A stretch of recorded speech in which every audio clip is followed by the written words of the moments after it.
So happy Sunday to everyone. Wanted to shoot out a quick video. Ain't been here in like 2 weeks. Kind of give you an update on everything.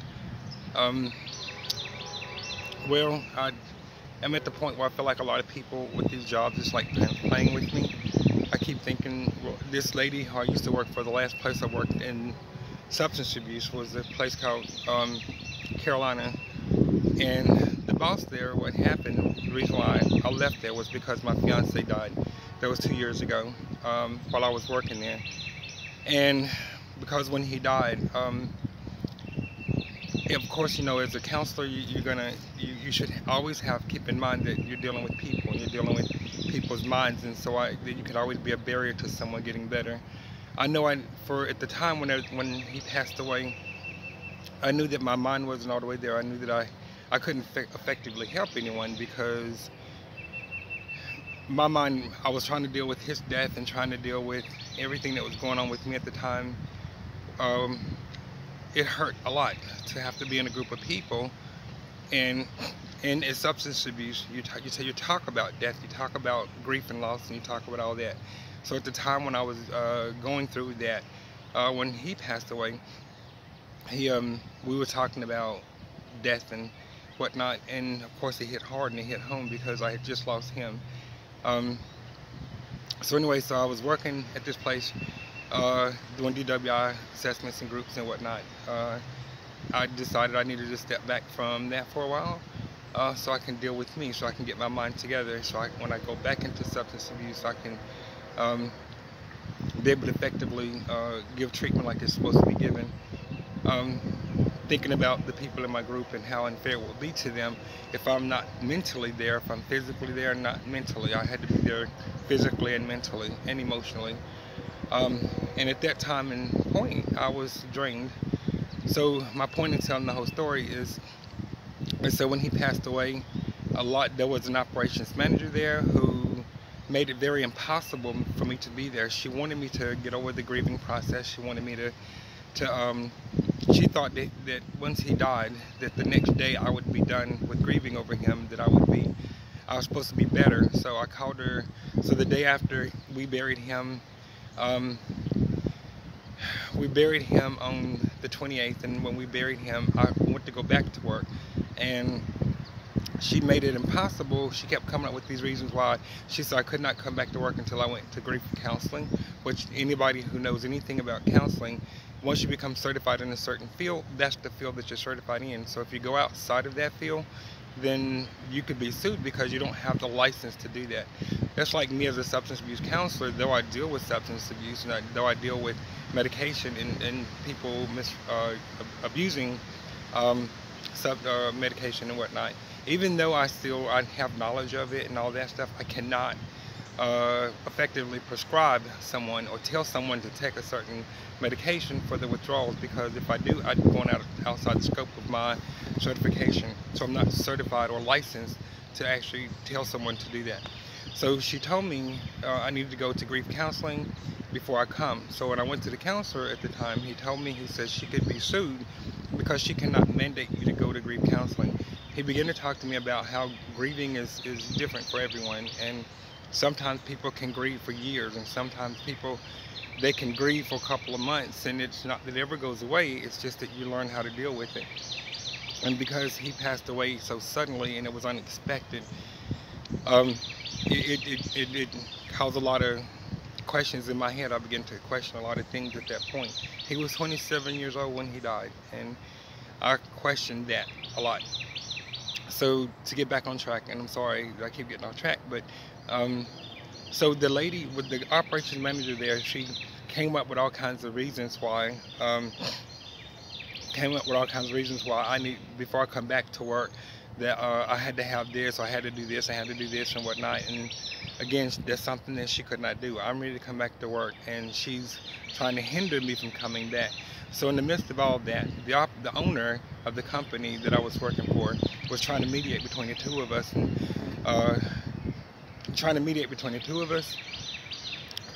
so that I can come back to work, and she's trying to calm her down. Well, I ended up leaving the company because I'm going through a death in my personal life, and I couldn't deal with her treating me like she was doing, and it felt like I was in prison, trying to go back there and me and her didn't get along. I told her, I said, you know, the thing with me, after she had treated me so badly and whatnot and acted like she did, I told her, I said, the thing with me is, I mean, I respect your position. You are my boss. You are authority. I respect that position. I'll never have to respect you as a person, but I know I need to learn how to work with you. Even though if I don't like you as a person, you still hold that title of an operations manager, which is essentially my boss. So so I ended up leaving the company because I couldn't deal with her. I couldn't deal with all that. So, speeding up to date, when I left the company, I thought I left on bad grounds. I'm on good grounds. And so the lady who was at that company, she emailed me like a month ago and asked me if I was still interested in working for the company again. And of course I told her yes. And when she called me and we began to talk about that time period and what happened at the company then, she told me that the reason why the operations manager acted like she did was because she worked at this place that when her father passed away, they wouldn't let her off work so she can go to the funeral. So ever since that incident, she's been very bitter about it, and she's been hateful and resentful. So then her feeling that way, and because of her experience, she transferred that onto everyone else, and so she was not understanding, she was non-caring, and that's why she treated me like she did. So this is what the owner is telling me. So again, I'll get back off topic for just a second, but just to go back to her telling me about effectively helping people with substance abuse issues is, again, so then there's a saying to say that hurt people, and it's so true. So she was hurt because of her experience. She turned around, and that pain and hurt that she had and she felt, she put it off on me, or she puts it off on everyone else, and so then everyone else suffers because she had to go through what she went through.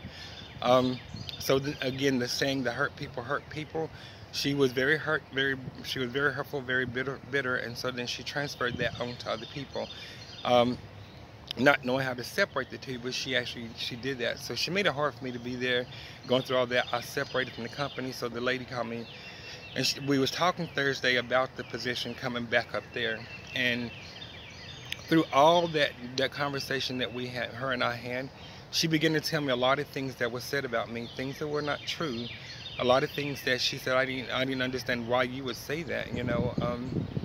So again, my whole point in telling that story is that everywhere I go, it seems like and all I'm doing, I get up in the morning, I take care of me, I try to get through the day, do the best I can for me. And why people feel a need to spread lies and rumors about you, I don't know. And I think it was because she was jealous, because she was hurt, and because everything that's happened in my family so far, everything that they've done to me, I don't know why they did what they did.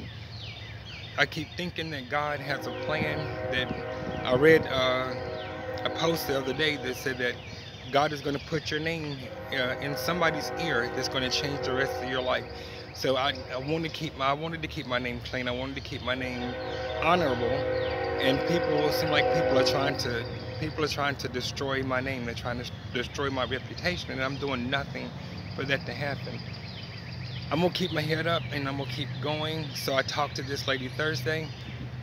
She said that it sounded like the whole conversation was she wanted to get a bunch of stuff off of her chest. She wanted to settle a lot of things.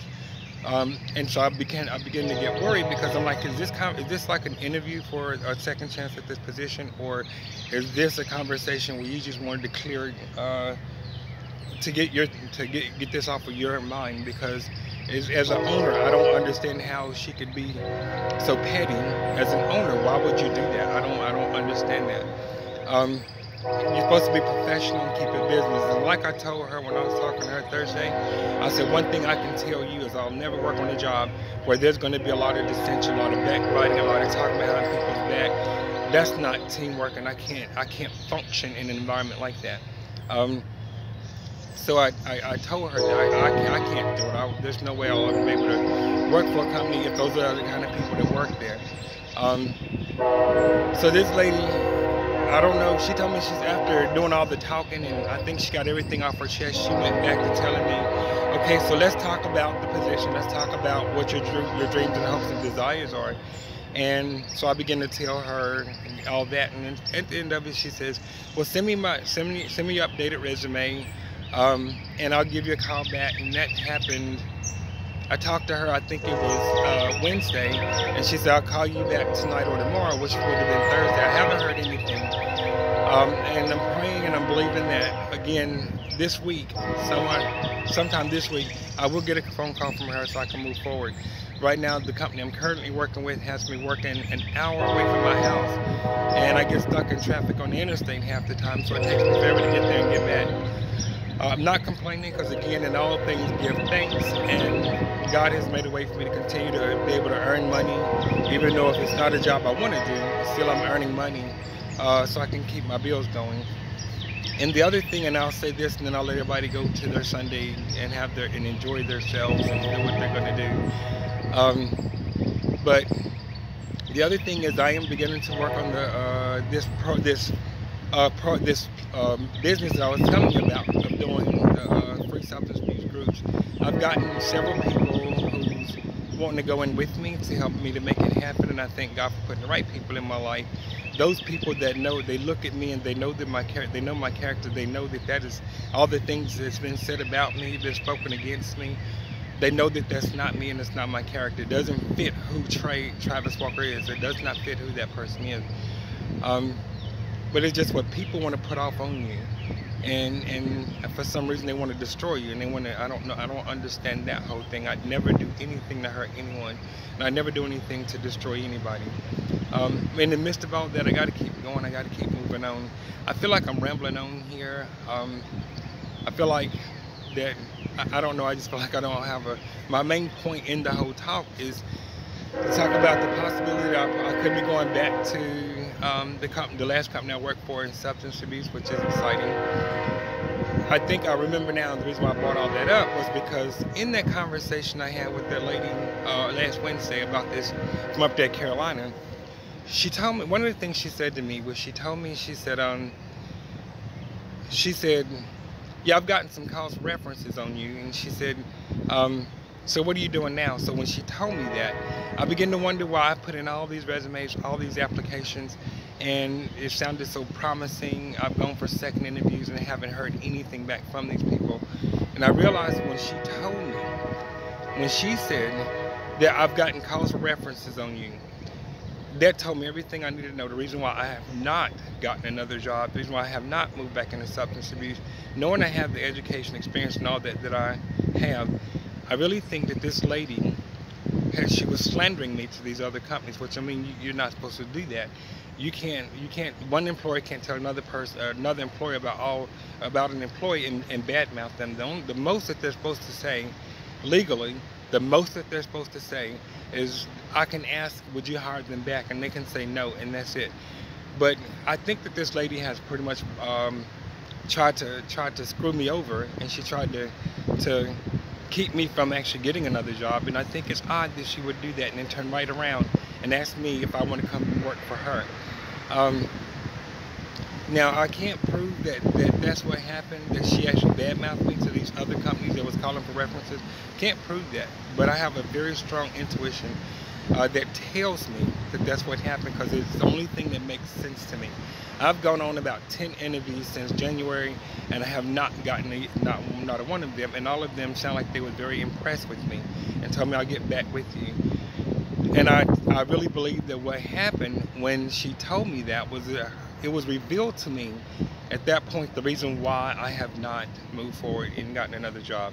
But now I can correct that. Now what I'm thinking about doing is, when I do apply for another job, I'm going to put on there, I'm going to explain my situation with them, with the new whoever I'm applying for, if I get an interview, and explain that last job and let them know what kind of person she is, and that and hopefully that'll suffice, and it'll be okay that, you know, I'll be able to tell them. Now, if you call her for a reference, then she's going to say this and she's going to say that, which is very unprofessional, which is not business-like. But anyway, so I'll keep you all up to date, and I just wanted to get back on here let you know that I'm doing great. I'm doing okay. Mentally, I'm still struggling and trying to get there. And I thank each and every one of y'all for keeping me in your prayers, and keeping me in your mind. I think every one of y'all are powerful people. And I thank you for all those who do make a comment, all those who are still active, who are still involved. Um, as far as this Perry-Romberg syndrome, I had a flare-up the other day, and I think that's the reason why I didn't do another video, because I had a flare-up. Sometimes it'll make you feel, it'll give you bad headaches, and sometimes it just like that's like the part of your face just hurts like crap.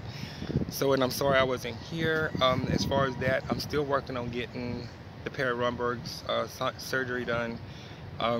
But with that being said, I'm going to say goodbye to each and every one of you, and I hope that you have a good Sunday, and I love you.